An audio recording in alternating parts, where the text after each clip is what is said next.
ये विरोध पहले भी हमें ज्ञापन दे चुके हैं। मामला वही है, सरकार की दमनकारी नीतियां मजदूरों का दमन कर रही है। जो मनरेगा के अंदर सफाई के कार्य थे, जैसे नहरों की सफाई का, गांव की सफाई का, वो सरकार ने आज पूर्ण रूप से बंद कर दिए हैं और जिससे 100 दिन का रोजगार प्रभावित हो रहा है। तो आज कृष्ण बेदी जी यहाँ पर आए हुए थे, हमने अपना विरोध दर्ज करवा दिया है।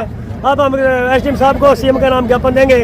हमने परमवीर को भी ज्ञापन दे दिया है। परमवीर का भी अगर हमारी आवाज़ को नहीं उठाएगा, परमवीर का भी विरोध कराएंगे। तो आगे आपका किस प्रकार का प्रदर्शन रहने वाला है? हाँ, हमारा जहाँ भी सरकार के प्रोग्राम होंगे, कोई भी सरकारी नुमाइंदा आएगा, हम इसी प्रकार से उसका, जब तक हमारी बात को नहीं सुना जाएगा, इसी प्रकार हम उनका विरोध करते रहेंगे। क्या कुछ आपकी मुख्य मांगे हैं? हमारी मांगे हैं जिस प्रकार से एबीपीओ से लेकर के मेट तक कोई भी सिक्योरिटी नहीं है, कोई भी बीमा नहीं है मजदूरों का।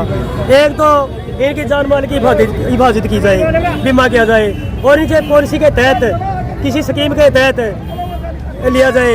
और एक जो सफाई के कार्य हैं जो पूर्ण रूप से बंद हो चुके हैं, वो दोबारा से सफाई के काम को मजदूरों के द्वारा ही करवाया जाए। कितने समय से ये बंद पड़े हैं और क्या कुछ आपको परेशानी का सामना करना पड़ रहा है?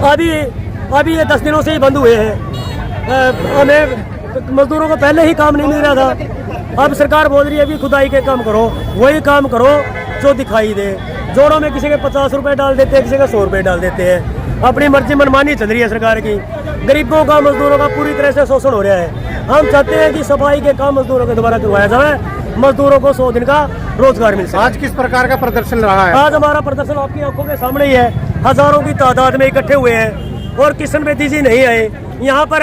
हम कृष्ण बेदी जी का कोई पर्सनली तौर पर विरोध नहीं कर रहे, वो सरकार का नुमाइंदा है। सरकार का नुमाइंदा है, सरकार, उनकी जिम्मेवारी बनती है, हमारे समाज का है, उनकी जिम्मेवारी बनती है अपने भाइयों की आवाज को उठाना। वैसे तो बोल रहे हैं हमारी आरक्षण की ताकत से सभी विधायक बनते हैं, जो हमारा कृष्ण बेदी जी से नहीं, जितने भी एससी विधायक हैं सबका विरोध करेंगे, क्योंकि एससी कोटा से और एससी कोटा को खा करके ये बड़े बड़े पदों पर बैठे हैं। सरकार से अगर इस्तीफा दे दे तो सरकार हिल जाएगी।